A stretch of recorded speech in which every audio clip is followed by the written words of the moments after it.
오늘부터 이제 그 라이브 강연을 하게 됐고요.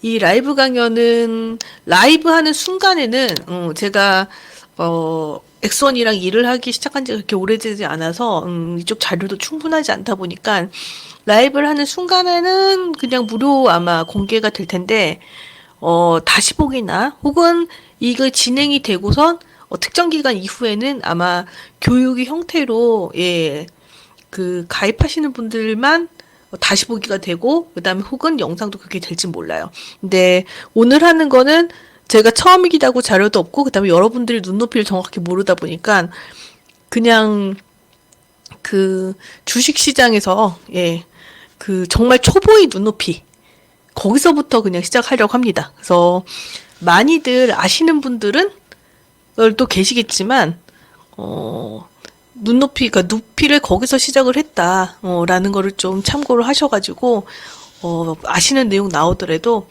적당히 좀 이해를 해주시길 바래요.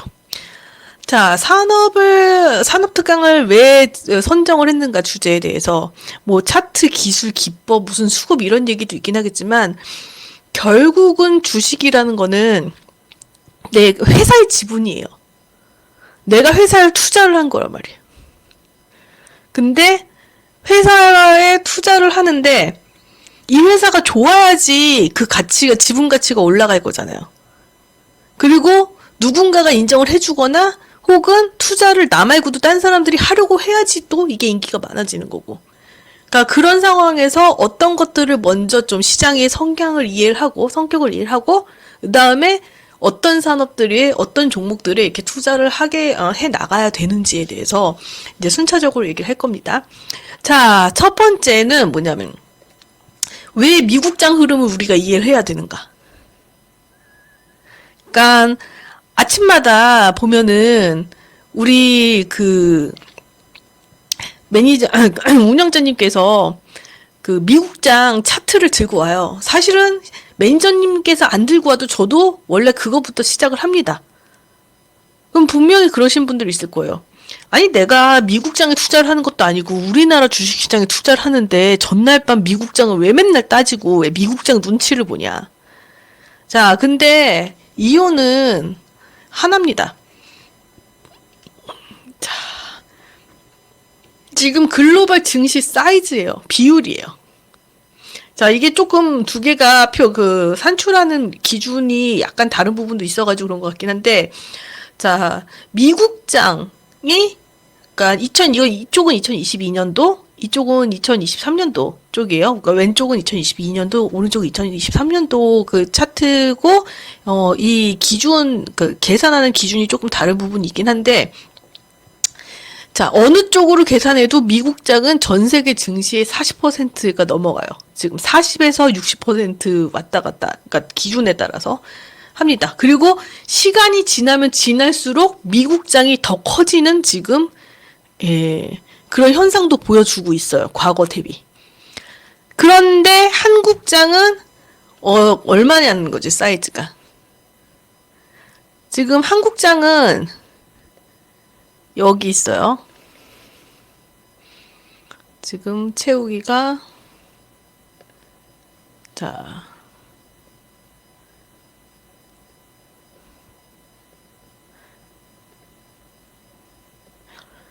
잘 봐줘도 한국장은 글로벌 증시에서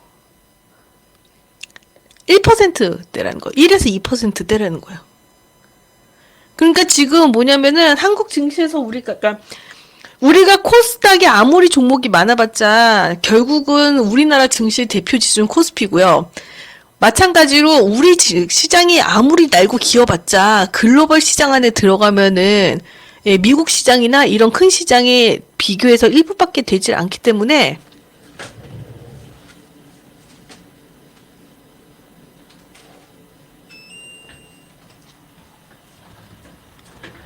그 한국 시장은 결국 가장 큰 미국 시장의 영향을 받을 수밖에 없다라는 거죠. 그러니까 글로벌 증시에 영향을 받는다면은 그 대표적인 흐름은 미국 증시다. 자, 그리고 전 세계 시가총액 순위를 볼게요. 지금 1등부터 20등까지. 이거는 어저께 밤 기준이에요. 자, 1등이 원래 애플이었는데 마이크로소프트가, MS가 얼마 전에 치고 올라갔죠. 자, 지금 나스닥이 대부분 종목들이 상위권에 차지하고 있어요. 상위 10개 종목 중에서 7개가 나스닥이고요. 2개가 벅셔 해서웨이랑 일라일리. 일라일리는 지금 바이오 제약회사다 보니까 기술주로 들어가서 뉴욕 그 시장에 있어도 약간은 나스닥 그 주가랑 비슷한 성격을 띠고 있죠. 2개가 그 뉴욕 증시, 그러니까 일반 다우지수. 그 다음에 딱 하나 사우디의 아람코가 3위로 들어갑니다. 그러면 20위까지로 확장을 해봅시다. 그럼 뭐 뉴욕 증시가 대부분이고 이제 이쪽은 그 20위까지 증시 중에서 뉴욕 증시가 아닌 거 11등에서부터 20등까지는 TSMC, 대만의 반도체 회사 하나, 그다음에 루이비통, 유럽에서 가장 시총이 큰 종목, 럭셔리 종목 하나. 이렇게밖에 없는 거예요. 그러니까 20위까지의 종목 중에서 나스닥 아니면은 뉴욕 증시에 포함되지 않는 거는 단 3종목이다. 그리고 우리가 무슨 뭐 마가, 팡, 뭐 이러고 얘기를 하는 것들. 상위권이 전부 MS, 마이크로소프트, 애플, 구글, 아마존, 엔비디아, 메타, 뭐 테슬라까지 해가지고 들어가죠. 그러니까 얘네들이 어떻게 증시가 움직이느냐, 이 사이즈에 따라 가지고 우리 시장도 영향을 받을 수밖에 없고, 특히 우리 시장의 크기는 어느 정도냐면은 마이크로소프트나 애플보다도 작아요. 이거는 일단 그 그래픽화된 거는 20년 거밖에 자료를 제가 못 찾아서 가져왔는데, 애플이 2370조 예, 원이었어요. 2020년 기준. 지금은 이거보다 올랐습니다. 코스피도 2020년 기준보다는 오르긴 했어.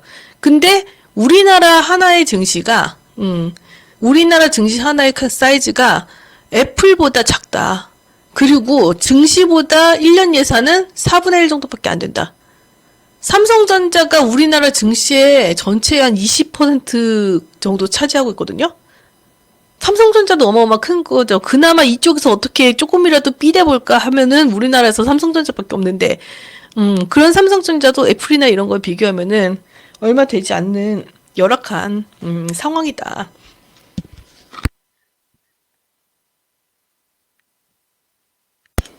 자, 이런 상황에서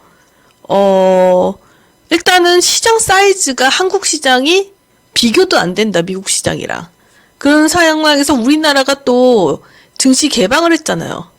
자, 그럼 해마다 지금 외국 투자 자본이 증가하고 있어요. 92년도부터 개방을 시작을 했는데, 개방하던 시점에서는 4.9%인데 지금은 30%, 2021년도가 30% 근처가 되니까, 예, 지금 뭐 더 늘어났다고 보면 되는데, 그러면은 이 정도 크기의 돈을 다루던 사람들 입장에서, 그 시장에 있던 입장에서, 뭐 미국 말고 다른 데 중국이나 다른 데서 투자는 하지만 요 1.4%, 전 세계 1.4%밖에 안 되는 증시에다가 조금만 투자해도 한국 증시는 막 흔들릴 수밖에 없죠.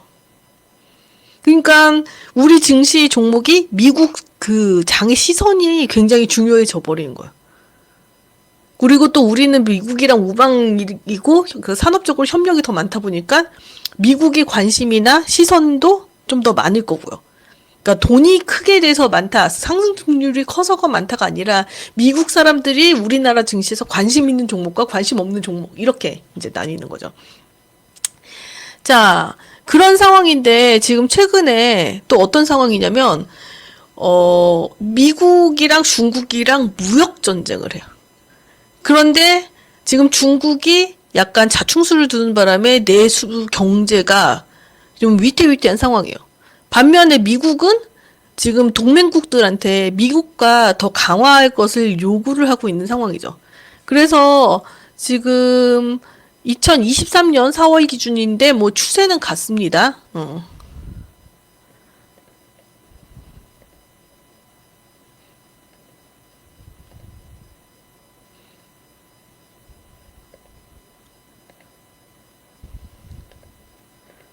자, 결국은 어떻게 돼버렸냐면은 중국 무역 수지는 적자가 나고, 예, 미국 쪽이 계속 지금 증가가 나고 있는 상태죠. 중국 무역 수지는 지금 계속 감소 중이잖아요. 이게 지금 중국 무역 수지 흐름이고, 자, 이런 상황이다 보니까, 더더욱가나 미국 시장이 어떻게 움직이는지가 우리한테 훨씬 더 중요해져 버린 거죠. 그리고 지금 수출 품목을 좀 볼게요. 자, 이게 날짜 자체는 2017년도긴 해요. 물론 여기서도 변화는 좀 있긴 한데 기본적으로 큰 틀이 바뀌진 않았어요.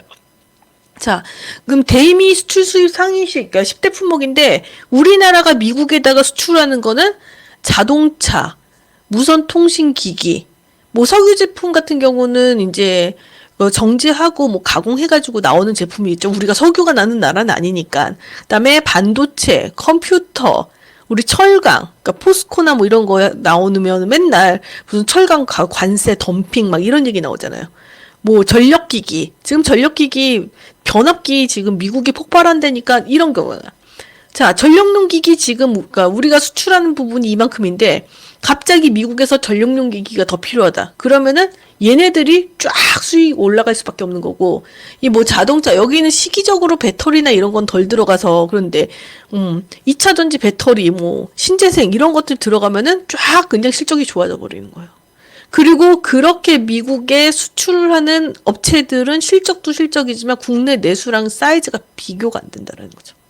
우리 눈에 보이는 사이즈가 아니라 미국이란 더 큰 사이즈를 가지고 움직이고 있고, 반도체도 점점 더 중요해지고 있는 산업이잖아요. 그러니까 우리나라의 기간 산업이자 주요 수출 산업들이 하는 일들이 이거고, 얘네들이 우리나라 그 대기업 그 군단을 이루고 있죠. 대기업군 중에서 저런 거 하나도 안 하는 회사는 하나도 없어요. 상대적으로 덜하는 회사, 내수에 강한 회사들은 뭐 롯데나 이런 건 있을 수 있어도. 자, 그럼 우리 뭘 수입하냐? 반도체는 수출하지만 반도체 장비는 수입을 해요. 우리는 이 장비 가져가지고 반도체 생산해서 전 세계에 뿌려야 되니까. 뭐 반도체 여기서 수입하는 거는 메모리 말고 요즘에 시스템 반도체라는 얘기 많이 하죠. 그런 것들 수입을 하고, 그다음에 항공기, 뭐 정밀 제어 계측기, 그다음에 이게 최근 자료를 보면은 방산도 조금 올라와 있고요. 그다음에 보면은 이런 거 육류, 뭐 식물성 물질, 곡식류. 그러니까 우리는 미국으로부터 식량을 수입을 하니까 우리나라의 무슨 농기계가 아닌 한 농업 그 관련 종목들은 대북주 이런 거 아니면은 안 움직이는 거고, 반대로 이런 산업재들은 미국으로 수출을 하게 되니까 미국이 영향이 굉장히 큰데, 그런 것들이 이 작은 시총에서도 주요 상위권을 차지하고 있잖아요. 삼성전자, LG에너지솔루션, 하이닉스, 뭐 이런 종목들, 현대차 다. 그러니까 우리가 미국 시장을 인지를 안 하고는 이 시장에서 그러니까 주식을 투자를 하는데 성공을 하기가 힘들다라는 거예요. 자, 그렇습니다. 그래서 왜 맨날 아침부터 미국 시장 얘기를 하나요? 미국 증시가 어땠나요? 이런 얘기를 하는 이유는 여기에 있습니다. 자, 그러면은 이제 올해 같은 경우는, 그러니까 미국 시장을 챙겨야 되는 거는 알았어. 그러니까 뭐 그러니까 미국에서 IRA 법안이 어떻게 나오느냐에 따라서 2차 전지가 날아가는 것도 봤고, 뭐 신재생 그런 것도 봤고. 자, 그러면은 우리 증시에 이제 올해 유난히 영향을 많이 끼칠 것들이 뭐가 있을까요? 자, 첫 번째로는 금리, 그다음에 정책, 그다음에 선거. 요 세 가지 키워드를 좀 뽑아봤는데, 이 금리 부분, 그러니까 금리가 증시에 어떤 영향을 미치나요? 라는 얘기부터 좀 해야 되겠죠. 자, 최근 2년간 증시가 정말 엄청나게 폭락을 했어요. 우리나라 증시가.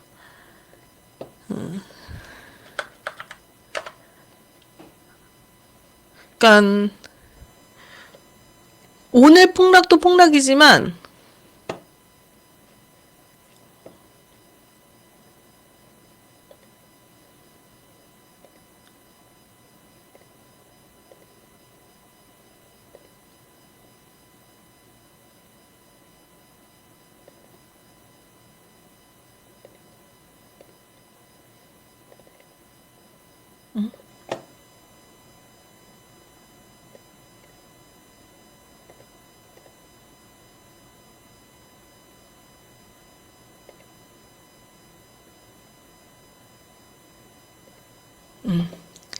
자, 오늘 폭락도 폭락이지만 이 코로나 기간을 제외한다고 하면은 최근 우리나라 증시는 그 2021년 상반기부터 쭉 그냥 내려온 거예요.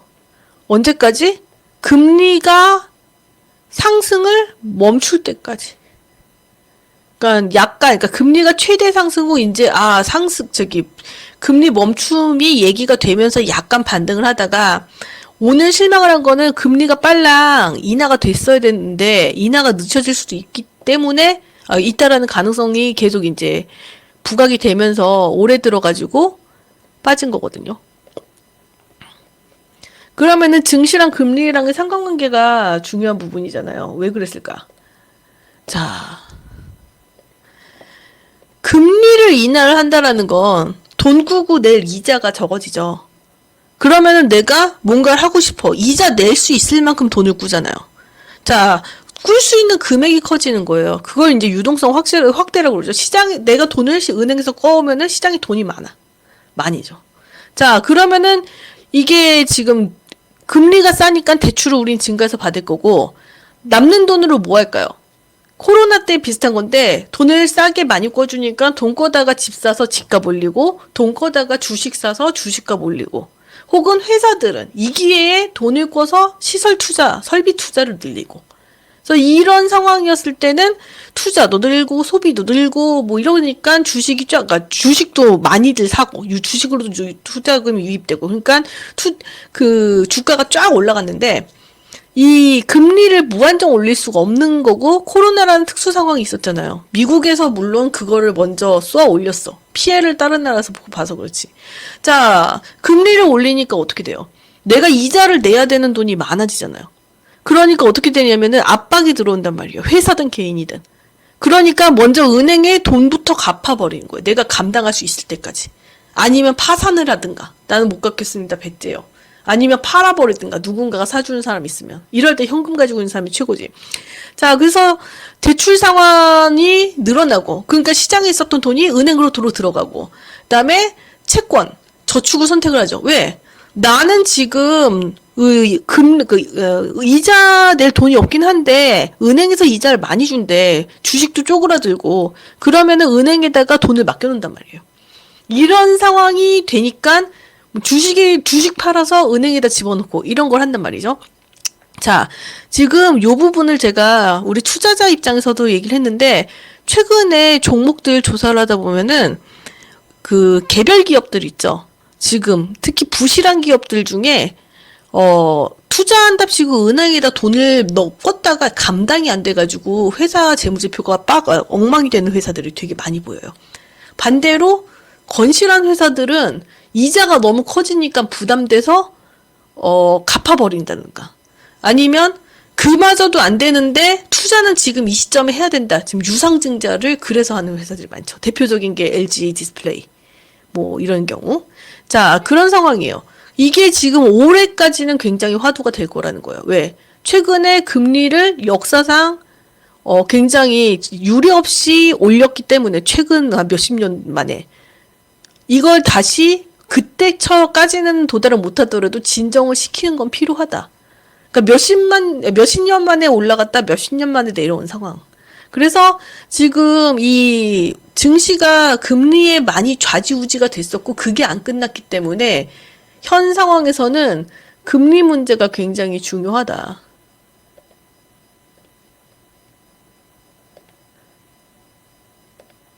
그렇습니다. 자, 이 부분 이해되시죠, 다들? 자, 그다음에 두 번째는 정책이 중요해요, 정책이. 왜냐면 결국은 아까도 말씀드렸다시피 주식이라는 거는 지분이잖아요. 이 회사가 소위 말해서 사업이 잘 될 만한 이슈가 있을 것인가 없을 것인가. 이 회사의 전반적인 배경이 좋아지느냐 나빠지느냐에 따라서 당연히 주가는 오르고 내리고 할 수밖에 없어요. 근데 단지 조금 단점이라면 현실 세계에서는 그 오르고 내리고 산업 허평이 좋아지고 말고가 천천히 우리가 생각했던 것보다 천천히 일어나는데 좋은 일이 생겨도 투자하시는 분들은 거기까지 생각을 하시지 않거나 성급하게 좀 판단을 하시죠. 그래서 뉴스 나왔다. 그럼 사. 이제 뉴스 끝났다. 그럼 팔아. 이 움직임을 따라가고 판단하는 게 쉽지는 않아요. 이거를 얼마나 잘하느냐가 내가 산업을 이해를 해도 주식 실력 혹은 수익률에 좀 직결되는 부분이긴 합니다. 근데 어쨌든 간에 이런 흐름이 있기 때문에 이 정책에 대해서는 이제 알아야 되겠죠. 그럼 정책이 제일 많이 나오는 건 언제냐면은 선거예요, 선거. 그리고 국내 정책은 국내 정치나 이런 거에 좀 관련된 건데, 정치인 테마주는 사실 제일 난감해, 이거. 일단은, 특정 정치인이,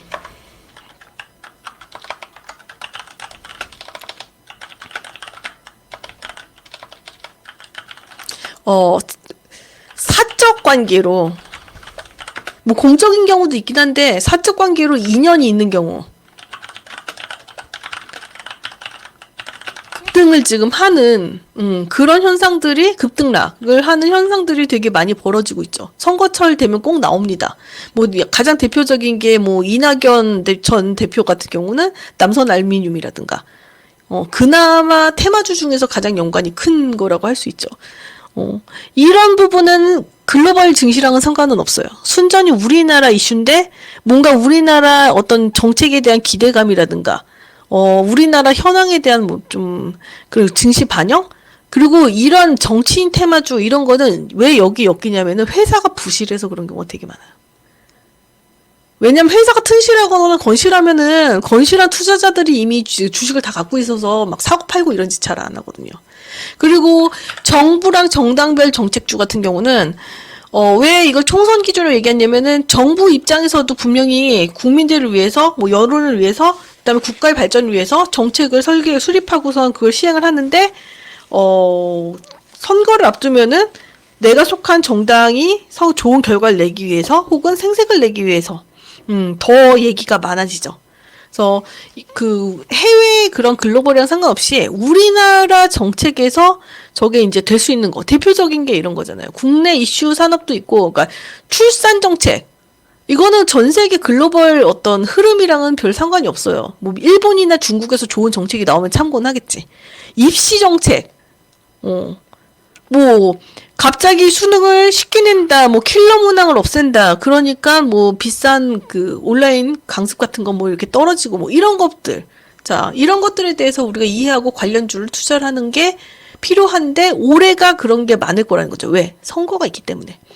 의료 정책도 지금 시끄럽죠. 갑자기 무슨 이건 입시랑 결부돼가지고 의사를 뭐 매년 1,000명 이상 의대생을 더 뽑는다고. 이거 제가 알고 있는 의사분들 다들 하시는 말씀이 의사 이제 꼭지 같다. 자식 의대 보내는 거 이제 꼭지 같다. 그 얘기를 진짜 이구동성으로 하시던데. 금융 정책 같은 경우도 우리나라 갑자기 금융 거래세 거래세 인하한다. 이건 순전히 국내 그러니까 정책과 국민을 의존을 한, 약간 의식한 그런 거잖아요. 이런 거 펼쳐지면은 상대적으로 어떻게, 그러니까 여기서도 이제 금융정책도 그거예요. 그 국가의 전반 금융을, 그러니까 이게 그 글로벌 금융에 대해서 우리나라가 영향을 크게 받거나 이럴 만한, 뭐 금리라든가 이런 부분이 된다라면은 정책이 이렇게 단타로 들어가기는 좀 위험한데, 아까 말했던 증권 거래세라든가, 아니면은 단기적으로 막 공매도 금지 뭐 이런 거 나왔을 때도 주가가 출렁출렁했잖아요. 그리고 오늘 뉴스에 나온 것 중에 하나가 1,400만 명 개미 투자자가 이 사람들이 표를 얻기 위해서 지금 혼신의 그러니까 노력을 다하고 있어요. 그럼 우리는 이런 게 계속 터져준다 그러면은 증권주를 살 수가 있는 거죠. 왜? 개인들이 그 주식 투자를 더 많이 할 확률이 커지니까.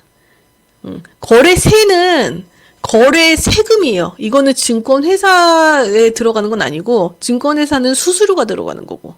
그러니까 이런 부분 될 수 있고요. 그다음에 건설 정책도 지금 일기 신도시 같은 경우 이런 뉴스가 나왔어.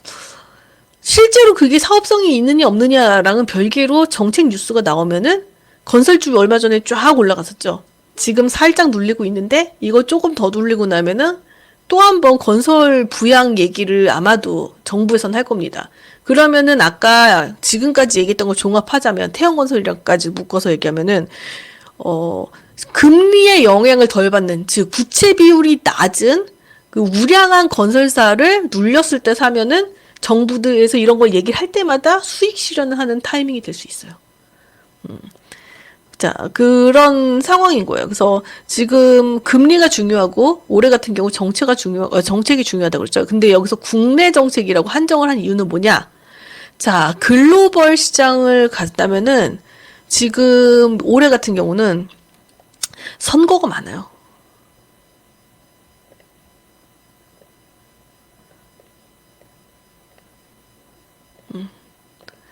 다들 아시다시피 지금 미국 대선, 자, 미국 대선은 11월 달에 있죠.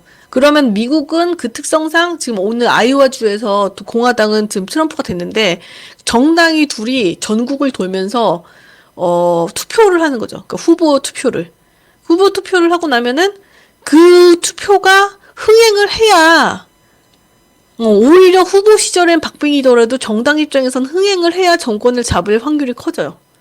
아니면은 대통령이 인기가 많거나 이 정당의 권력이 탄탄해져요. 이게 안 된 경우가 언제냐면은 바이든. 그 바이든 같은 경우는 역대 가장 인기 없는 대통령이라는 오명과 함께 지금 트럼프랑 다시 붙어서 저러고 있는 이유가 인기가 없어서 그래요. 그리고 코로나 동안에 열심히 퍼줬다가 지금 금리 떨어지고 나니까 금리 인상하고 나니까 지금 주식시장이나 뭐 이런 부분에 대해서 제약이 많아서 그런데 이 1년 동안 분위기가 고조되는 동안 누가 우위를 점하느냐, 그 다음에 누가 당선이 되느냐에 따라서 우리나라의 주식 종목도 잘 가는 게 못 가는 게 나뉘어질 수 있다. 예를 들어서 바이든이 이겼다. 바이든이 승리했다. 그러면 2차 전지나 전기차, 신재생, 탄소 배출 저감 관련된 종목들은 다시 한번 갈 가능성이 큽니다. 그 업황이 지금이랑 다르지 않더라도 주가가 좀 더 상대적으로 강세에 갈 가능성이 커요. 반면에 트럼프가 됐다. 그럼 이쪽은 쫙 안 가는 거죠. 그리고 중국 죽이기 뭐 이런 부분에 대해서는 더 치열해질 거고. 그러니까 미국 시장 진짜 아메리칸 퍼스트에 도움이 되는 애들만 올라갈 수 있다라는 거. 이런 부분은 좀 참고를 할 수 있는 거죠. 그리고 대만 총선이 지금 날짜상으로는 증시가 빠질 때 돼서 그런데 대만 총선에서 지금 미국 그러니까 친미파가 승리를 한 거예요. 정치적인 면에서는. 그래서 좀 중국 쪽이 상대적으로 힘이 좀 빠지고, 그러니까 중국이 이제 앞에서 말은 저렇게 하는데 군사 관련해가지고 좀 긴장 이런 부분도 좀 되고 그런 거잖아요. 그래서 대만에서 민진당이 승리를 하면서 대만 반도체 종목들이 강세를 잠깐 보였어요. 그리고 이게 대만 반도체가 강세를 보인다 그러면은 우리나라 종목 중에서도 대만이랑 대만이 대표적인 TSMC랑 협업을 하는 종목들 들이 좀 강세를 보일 수밖에 없죠. 자, 지금 차트 하나를 보여드리자면은 이게 지금 에이징랜드라는 TSMC 관련된 그 저희 VCL이라고 그래요. TSMC는 그 삼성은 디자인하우스라고 해가지고 주문 받아가지고 TSMC에다가 오더 내주고 그 다음에 고객한테 나중에 그 오더 낸 거 받아가지고 다시 공급해주는 회사인데 오늘 수요일이죠. 자, 요날 장중에 결국은 시장이 빠지긴 했는데 이렇게 지금 대만에서 친미파가 당선이 됐다는 이유만으로 당일날 상승분이 나왔다. 이런 것들이 지금 선택이 될 수 있는 거죠. 자.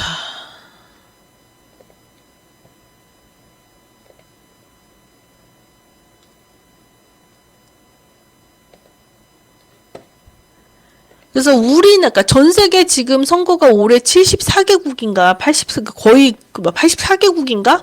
3분의 1의 국가는 선거를 하는데 우리나라랑 지정학적으로 연관을 줄 수 있는 혹은 글로벌리하게 큰 영향을 줄 수 있는 이제 선거를 얘기를 하자면은 대만 총선은 이렇게 해서 끝났어요. 그리고 대만 총선이 제대로 된 효과를 우리가 보기에는 우리 증시가 너무 약했는데 대만 증시 정권 네, 이제 친미가 된 걸로 인해 가지고 좀 상대적으로 미국이랑 그 협업을 하기 좋은, 그러니까 대만의 반도체 업체들이 아마도 좀 강세를 보일 겁니다. 시간이 가면 갈수록. 그리고 미국 대선이랑 묶여서 미국이 어떻게 결과가 나오느냐에 따라서 이게 좀 더 강해지고 약해질 수가 있어요. 그다음에 영국이랑 유럽 같은 경우도 지금 글로벌 규모로는 꽤 되지만 정치적으로 봤을 땐 여기가 좀 위태위태하거든요. 우파들이 당선이 될 것이냐 말 것이냐. 뭐 이런 부분들. 그리고 러시아랑 우크라이나도 대선이 있긴 합니다. 러시아 대선은 뭐 의미는 없어요. 그 우크라이나는 대선을 미룰 수도 있어요. 근데 얘네들이 선거 결과에 따라서 전쟁의 양상이 달라질 수 있죠. 지금 우크라이나 만약에 젤렌스키가 당선이 안 되면 전쟁을 휴전이나 약간 그 고개를 숙이고 가는 그런 흐름으로도 갈 수 있다. 그래서 이런 각국의 집권당 당선자에 따라서 국제 정세의 변화가 달라지고 그때 수혜주가 등장을 할 수 있다. 올해가 특히 금리, 그다음에 정책, 선거 이 세 가지로 이렇게 좀 장이 흔들리거나 히트 종목이 나올 확률이 큰 해라는 거예요. 그래서 2024년에는 반드시 이 부분을 좀 챙길 필요가 있다. 자, 그래서 그러니까 미국장에 계속 신경을 써야 하는지, 그 다음에 올해 챙겨야 될 키워드가 뭘지, 요 정도 얘기를 드렸습니다. 자, 그러면은 이것들은 결국은 왜 우리가 신경을 쓸까요? 이거 다 적어야 결국은 어떤 종목을 선택을 할 건지. 선택해서 수익을 내는 게 우리 최종 목적이잖아요. 참, 그리고 라이브 하는 동안은 혹시라도 하고 싶으신 얘기가 있으시거나 질문이 있으시거나 뭐 이 얘기 좀 더 했으면 좋겠다라는 거 남기셔도 괜찮습니다. 어차피 라이브 때만 할 수 있는 묘미니까. 자, 그러면은 이런 얘기들을 갖고 이제 종목을 어떻게 선택을 하느냐, 어떤 기준으로 선택을 하느냐 우리가 생각을 해보게 되겠죠. 자, 그럼 매수 종목을 선택을 하는 방법은 되게 여러 가지가 있어요.